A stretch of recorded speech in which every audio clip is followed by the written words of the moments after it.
Bien, vamos a revisar lo que es la discapacidad intelectual. El fin de poder hablar sobre la discapacidad intelectual es que luego la pudieran reconocer a través de un diagnóstico y posteriormente hacer las adaptaciones curriculares pertinentes para poder coadyuvar en el proceso educativo con los niños y niñas. Lo primero que hay que hacer es analizar, ¿no? Por muchos años se ha conocido la discapacidad intelectual como retraso mental, minusvalía psíquica, discapacidad de aprendizajes. Sin embargo, lo que es correcto es decir discapacidad intelectual, ¿no? ¿Y por qué se ha dado este fenómeno de tener tantos nombres? Más que un término psicopedagógico, ha sido parte de un estigma que ha sido asociado al retraso mental y por lo tanto se ha visto más como un problema y no así como la denominación en sí para poderla trabajar pedagógicamente.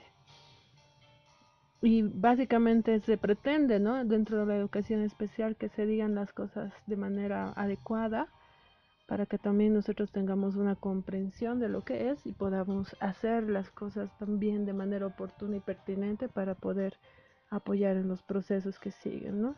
Lo vamos a poder encontrar más a detalle dentro de lo que es la Constitución Política y también la Ley General de la Persona con Discapacidad, la Ley 223.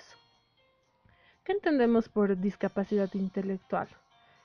Es la adquisición lenta e incompleta de habilidades cognitivas. Por otro lado, se puede ver que dentro de la discapacidad intelectual, durante el desarrollo integral, se dan ciertas limitaciones sustanciales en el desarrollo común. Se inicia antes de los 18 años de edad.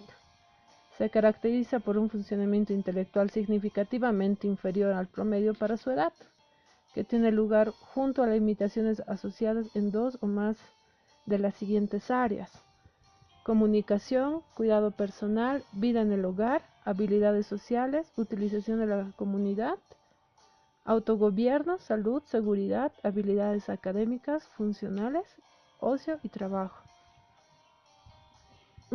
Cuando se habla de la capacidad intelectual y se analiza que tendría que estar por debajo de lo que es el coeficiente intelectual, estamos hablando dentro de las evaluaciones estándares de pruebas de inteligencia de administración individual, que el estudiante tendría que tener por debajo de 70 puntos para poder hablar de un coeficiente intelectual disminuido y por lo tanto hablar de la discapacidad intelectual a partir de este parámetro que es a partir de una relación más funcional. Ahora bien, importante dentro de lo que es la discapacidad intelectual, que se cuente con una evaluación que no sea únicamente realizada por el maestro, ¿no? Sino que además de tener la visión del maestro, que es el que conoce a su estudiante, pudiéramos tener también la evaluación de un equipo multidisciplinario. Recomendable que sea evaluado por un psicólogo, psicóloga, un psicopedagogo, psicomotricista, fonoaudiólogo, fisioterapeuta y por supuesto por un médico también, para que tengamos nosotros todas las herramientas adecuadas para poder saber realmente el nivel de dificultad al que nos vamos a enfrentar dentro del aula, para poder también hacer la adaptación curricular en ejes centrales y periféricos y de esta forma ayudar al proceso de aprendizaje en el estudiante. Ahora bien, las necesidades y de los estudiantes con discapacidad intelectual se producen por limitaciones, lo cual vamos a ver en este cuadro, ¿no? Pueden observar, dice, necesidades educativas con estudiantes o de estudiantes con discapacidad intelectual. Y tenemos la necesidad educativa, ¿no? Deficiente orientación temporal. ¿Y eso qué implicaría? Dificultad para integrar las nociones antes-después, para instalar la diferencia temporal mentalmente. Otra necesidad, la deficiencia de orientación espacial, lo cual implica que va a haber una deficiencia en la representación del esquema corporal. Un poco o nada de empleo de referentes para ubicar el espacio, dificultad en el reconocimiento de signos como números. Otra necesidad educativa es la dificultad en el empleo simultáneo de dos o más fuentes de información, lo cual va a hacer que haya una integración parcial de la información. Por ejemplo, que reconozca el color pero que no puede identificar la forma. La dificultad de razonamiento lógico dentro de la necesidad educativa, lo que va a hacer que haya una formulación débil de explicaciones sobre los fenómenos a los que se ve expuestos. Otra necesidad, ausencia de categorías verbales, lo que va a producir una pobreza en el uso de vocabulario y en la identificación de palabras. Entonces, como hemos podido ver en este cuadro, antes de realizar la planificación curricular es preciso caracterizar las necesidades educativas que tienen los estudiantes y hacer ese análisis, ¿no? Que dice ahí la expresión curricular, que son las repercusiones curriculares, ¿no? Lo que ya manifiesta de manera concreta y que para nosotros ya resulta un desafío para poder superarlo y por lo tanto hacer las adaptaciones adecuadas. Por otro lado, tenemos el diagnóstico, clasificación y descripción de las personas con discapacidad intelectual, por lo cual ustedes van a observar que está el detalle, ¿no? Hay pautas y se manejan particularmente 3 pautas. La primera, como lo habíamos mencionado, es ver si hay un CI que es menor a 70-75, si existen discapacidades significativas de 2 o más áreas, si comienza antes de los 18, es una primera pauta de análisis. Una segunda pauta es la identificación de habilidades y carencias. Otro, la descripción de habilidades y carencias desde el punto de vista psicológico-emocional. La descripción de salud física general e indicación de la etiología del retraso mental. La descripción del ambiente actual del individuo y del entorno óptimo que facilitaría su crecimiento y desarrollo, dentro de lo que es la clasificación y descripción. Y finalmente tenemos la tercera pauta, que está identificado en 4 dimensiones: intermitente, limitado, extenso y generalizado. Dentro de lo intermitente tenemos el apoyo ocasional en necesidades básicas, con grado leve de discapacidad, ¿no? Cuando decimos limitado estamos hablando con grado moderado de discapacidad y se caracteriza por una intensidad de apoyo consistente en el tiempo, limitada temporalmente, pero no de naturaleza intermitente, que puede requerir poco personal y menor coste que los niveles más intensos de apoyo. Tenemos la dimensión extenso, que estamos hablando con grado moderado a grave de discapacidad. Entonces necesitamos un apoyo regular en al menos algunos entornos, ¿no? En el trabajo, en el hogar, y no tiene una limitación temporal. Y finalmente el generalizado, que es también llamado con grado grave o muy grave de discapacidad, que necesita un apoyo constante y de alta intensidad en todos los entornos del sujeto, involucrando a más personal y un mayor rango de intervención.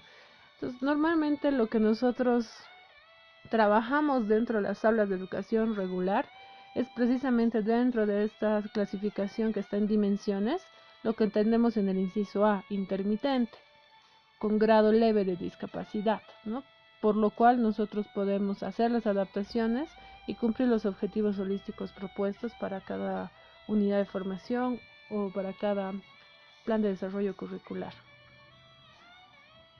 Ahora bien, según el DSM-4, bueno, y otros criterios también diagnósticos clínicos, se establece a la discapacidad intelectual también en 4 tipos, ¿no? Similar a lo que habíamos mencionado, por aquí ya se ve coeficiente intelectual, como habíamos dicho, que se realiza con pruebas estandarizadas, los cuales nos dan a través del análisis de la inteligencia, fríamente tomado como la capacidad intelectual, un rango numérico, ¿no? Leve, por ejemplo, está entre 55 a 70, moderado entre 35 a 55, grave entre 20 a 40 y profunda por debajo de los 20-25, ¿no? Hablando de un coeficiente intelectual. Entonces, nosotros, dentro de las categorías que tiene el DSM-4, que es un instrumento clínico, los niños con los que trabajamos en la educación regular, niños con discapacidad intelectual, se encuentran dentro de la categoría de leve, que son con coeficiente intelectual entre 50, 55 y 70. Y es el más común, como podemos observar, es el 85% de la población. La mayoría de las causas son de tipo ambiental o familiar. En este grado de discapacidad los sujetos se caracterizan por la lentitud en el desarrollo, pero en la vida adulta no tienen problemas en el desarrollo de la vida cotidiana, ¿no? Que son básicamente con los niños que nosotros vamos a trabajar. También podría ser posible, ¿no? Depende mucho de la evaluación que se haga, que tengamos niños que tengan discapacidad intelectual moderada, ¿no? Con CI de 35-40 a 50-55. Este grupo es más o menos el 10%, ¿no? el total de la población. Los sujetos que poseen este grado de discapacidad tienen problemas para adquirir habilidades de comunicación y en la edad adulta suelen tener problemas ya que pocos de casan tienen hijos, ¿no? La mayoría con la que se trabaja en educación regular se encuentra dentro de la categoría leve en este tipo de diagnóstico y en lo que habíamos visto anteriormente dentro de lo que es intermitente. Ahora bien, tenemos ahí algunas pautas, algunos tips para la planificación curricular. Entonces, los estudiantes con discapacidad intelectual en general necesitan que se pongan en práctica estrategias didácticas individuales y grupales. Si bien el modelo potencia bastante trabajar el tema grupal, el trabajo en equipo, no lo vamos a descartar. Pero dependiendo de la evaluación que vayamos a hacer, necesitamos también usar didáctica exclusiva para que trabajen de manera individual. Y también vamos a alternar con algunas actividades grupales. Por otro lado, necesitan que se les enseñe cada cosa para que ellos aprendan espontáneamente. No aprenden necesariamente todos, pues depende mucho también esto del niño, la evaluación que se ha realizado. Pero ellos necesitan que se les vaya repitiendo, que se les vaya dando ejemplos, que se les vaya mostrando en algún caso de manera gráfica, que escuchen, que vean un video, etcétera, ¿no? La mayoría de los niños, entre comillas, aprenden espontáneamente. Ellos necesitan que nosotros les enseñemos con mucha más calma.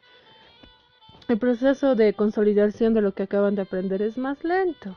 Entonces, como es más lento, hay que tener mucha más paciencia y ver los instrumentos, los materiales adecuados para que ayuden al aprendizaje.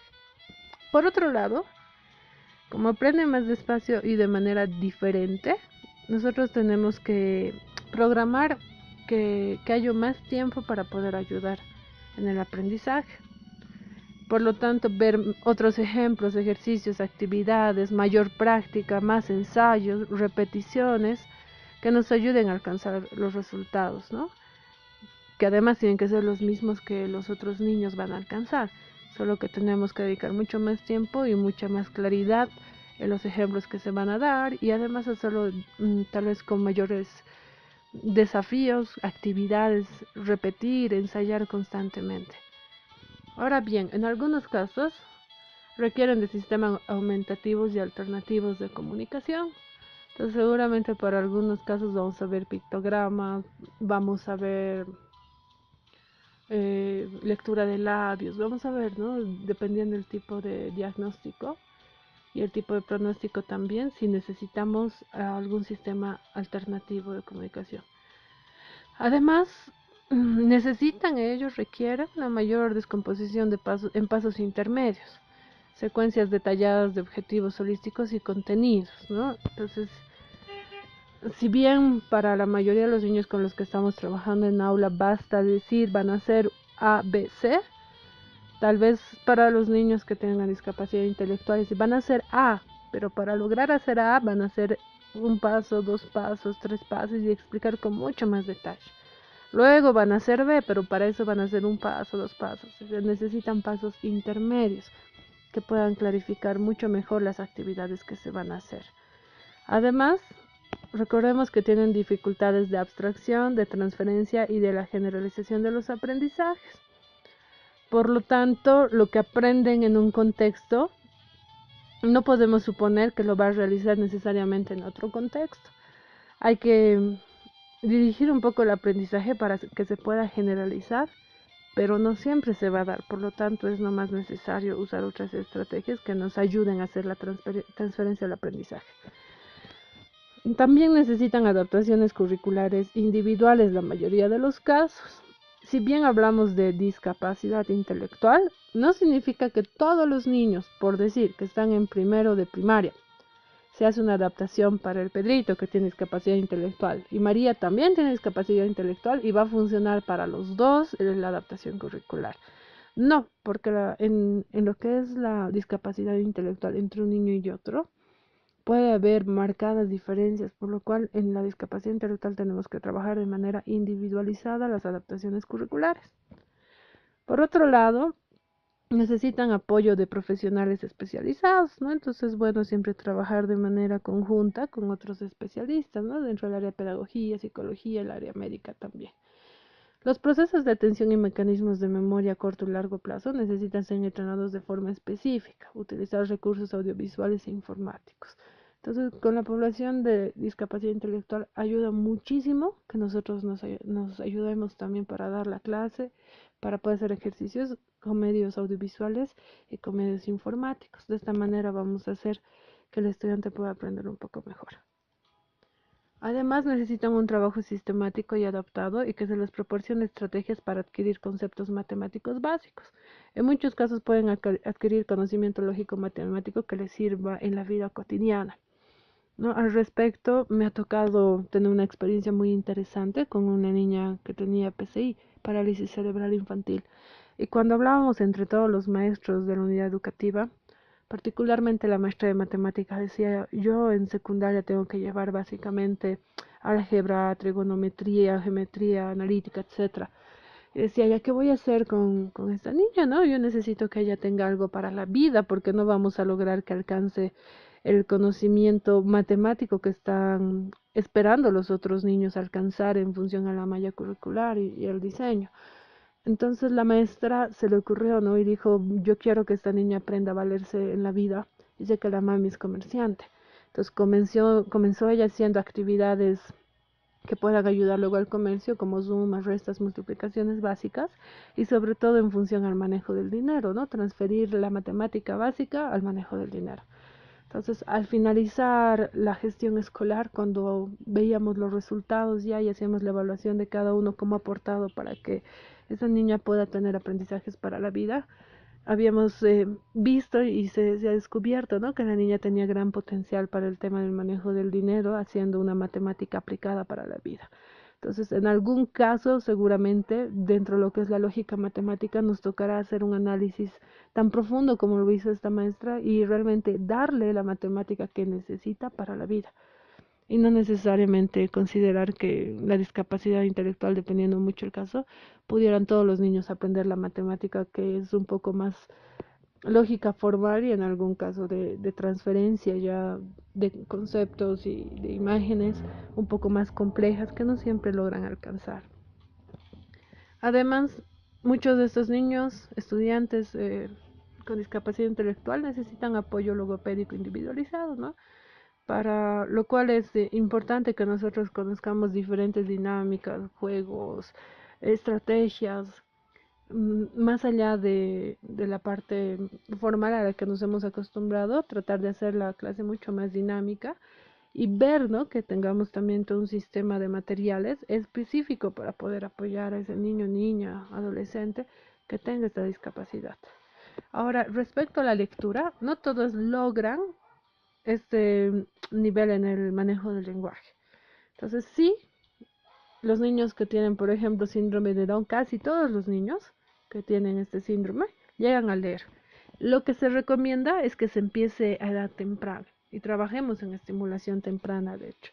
Entonces, empezar antes va a ayudar mucho a que esos niños puedan aprender a hacer la lectura, ¿no? Se recomienda 4 o 5 años de edad y para lo cual hay que hacer un programa adaptado, sobre todo en base al método visual, ¿no? Y que pueda ayudar en función a lo visual, poder interiorizar cada una de las letras, volver las sílabas, palabras, y de esta forma ayudar al manejo de la lectura en los niños que tienen discapacidad.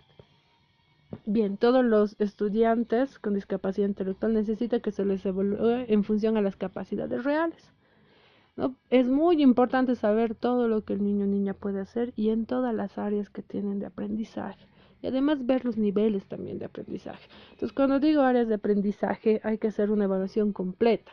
Todo lo que es cognitivo, físico, motor, lo emocional, lo social. Una evaluación completa y real de ese momento específico para saber cuáles son las dificultades también que el niño presenta y en base a las capacidades y habilidades poder potenciar, ¿no? Y los niveles de aprendizaje, ¿no? No todos los niños, de hecho, todos los niños tienen un nivel diferente de aprendizaje, pero es bueno saber en cada área en qué nivel de aprendizaje se encuentra.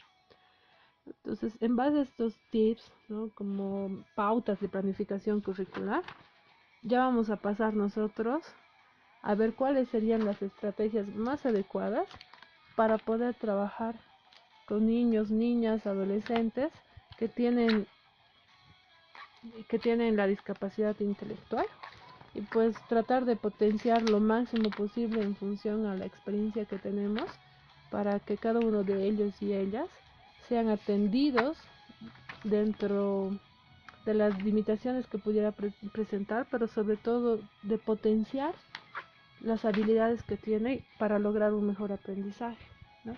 Entonces, las estrategias pedagógicas para inclusión de estudiantes con discapacidad intelectual son actividades desafiantes que tienen la intencionalidad clara y explícita de las tareas propuestas. Deben generar ambientes que impliquen la necesidad de pensar. Deben tener actividades grupales colaborativas. Debe mostrar al educando límites claros y consensuados.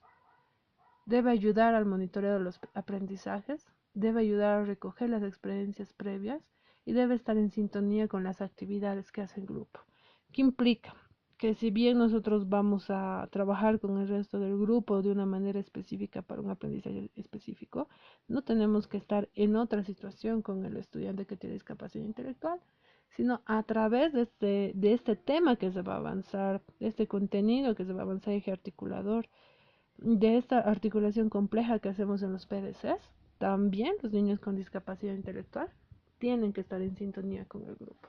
Entonces podemos empezar con un video, por decir, y el video nos va a mostrar ciertas categorías de análisis para trabajar con todo el equipo, incluyendo a los niños con discapacidad intelectual, y a partir de eso, por decir, ¿no? Los demás niños van a estar haciendo un ensayo, y bueno, este niño que tiene dificultad específica, cognitiva, intelectual, lo que va a estar haciendo tal vez van a ser identificación de personajes, oraciones cortas, etcétera. Pero a partir de una misma actividad y del aprendizaje de un mismo contenido, podemos nosotros plantearnos un objetivo holístico que se pueda abarcar para todos los estudiantes, solamente ver los medios particulares para que cada uno pueda aprender. Entonces, hay que recordar, ¿no?, que dentro de la discapacidad intelectual se afectan todas las áreas. Dentro de la comunicación hay dificultades de lenguaje y hay también dificultades personal social. Dentro de lo que es la evolución neuropsicológica, el desarrollo del sistema neurológico, ¿no?, que podría estar disminuido en gran medida o puede ser que no también, y ya lo habíamos visto en las categorías, pero hay un deterioro.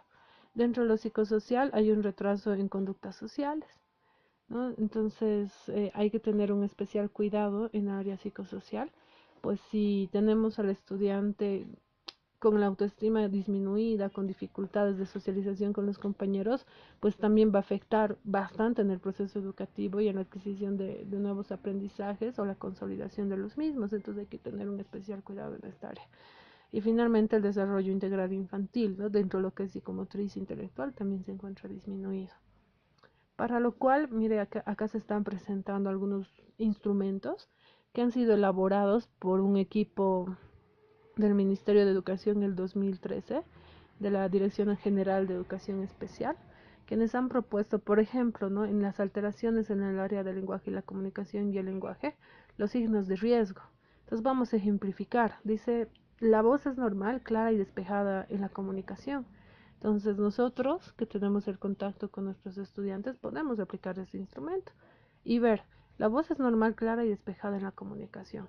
Entonces alguno dirá, sí, sí, habla perfectamente, no tiene ninguna dificultad para expresar de manera verbal lo que siente, lo que necesita, entonces lo tiquen siempre. Alguno dirá, no, en realidad este niño casi no habla, cuando habla más bien se escucha que balbucea o tartamudea o no pronuncia muy bien las palabras, entonces a veces, ¿no? Y no, definitivamente no habla, no se escucha muy bien el tipo de voz que tiene, entonces nunca. Entonces es muy fácil de poder aplicar este instrumento, ¿no? Este es para el área de la comunicación y el lenguaje. ya está diseñada en base a varios indicadores, son en total 10. Entonces se puede aplicar y en base a esto ver dónde está su potencial. Los siempre van a ser nuestro potencial, los nunca van a ser nuestra debilidad para poder trabajar. Entonces, en base a qué nosotros tendríamos que trabajar básicamente los nunca y a veces que se van a consolidar en nuestras problemáticas a resolver y los siempre que nos van a ayudar a ver las potencialidades y los que pueden ser los generadores de poder mejorar los a veces y los nunca. Entonces, este instrumento en sí mismo nos va a ayudar a ver potencialidades y debilidades de manera muy clara. De la misma forma que se ha visto comunicación y lenguaje, nosotros vamos a ver también este otro instrumento que dice alteraciones en la audición. Entonces ahí hay un ejemplo, ¿no? No responde cuando se le llama. Entonces se le llama por su nombre y no obedece, no nunca, a veces siempre, ¿no? Las mismas categorías de análisis que habíamos visto en el anterior instrumento, muy fácil de poder aplicar. Tenemos también alteraciones motoras, lo propio. Vemos cuáles son los signos de riesgo y vemos si es a veces, nunca o siempre para poder trabajar. Están los trastornos del desarrollo también, están los indicadores, que son los signos de riesgo. Igual podemos aplicar ese instrumento para ver si podría haber algún trastorno del desarrollo. Trastornos de conducta también, ¿no? Entonces, importante ver este instrumento porque muchas veces producto de la baja atención, producto del aprendizaje lento, etcétera, se manifiestan ciertos tipos de conducta que a veces suelen ser desadaptativos en el sentido de socialización con los compañeros, ¿no? Y puede ser también uno de los causales más preocupantes, más difíciles tal vez de trabajar para los maestros, porque si bien los maestros, maestras tenemos la capacidad de saber qué estrategias, métodos utilizar para que un estudiante aprenda, a veces el tema de la conducta nos impide poder llegar al objetivo que nos hemos planteado. Sería muy importante ver estos indicadores de los trastornos de conducta para ver si hay signos de riesgo, ¿no? Y poderlos trabajar tal vez de manera primordial, incluso antes que trabajar otras áreas, porque si tenemos nosotros el ambiente adecuado dentro del aula y tiene el estudiante ciertas características de comportamiento adecuadas, pues va a ser mucho más fácil trabajar las otras áreas, ¿no? Y bueno, para ir cerrando todo lo que es discapacidad intelectual, varios compañeros, compañeras decían que es importante ver el trastorno del espectro autista, puesto que al parecer dentro de las aulas ahora es bastante común, normal encontrar niños que tengan autismo. Y bueno, hay en realidad el espectro autista y hay también los niños que son Asperger, que son otra categoría, ¿no? Lo que vamos a analizar a nosotros en este momento es el trastorno del espectro autista, ¿no? Como en muchos lugares del mundo, igual en Bolivia tenemos bastantes niños que están diagnosticados con este espectro, ¿no? Por lo tanto, es importante que se haga esta evaluación médica para poder determinar si se tiene algún indicio de que podría haber alguna posibilidad de que tenga este trastorno, ¿no? La detección e identificación temprana es esencial, ¿no? ¿Por qué esencial? Porque así podemos trabajar incluso con estimulación temprana, podemos trabajar en el desarrollo óptimo de cada capacidad, habilidad en el niño. Entonces, es importante darnos cuenta lo más antes posible. Eso va a facilitar la intervención temprana para favorecer el desarrollo integral. No hay evidencia concluyente de cuál es la edad mínima para detectar alteraciones de indicadores del trastorno del espectro autista.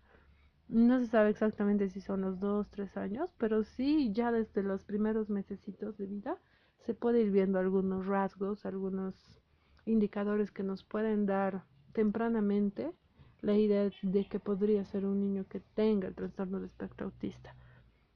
Es importante ver el retraso en las áreas del lenguaje y el desarrollo social en la escala infantil.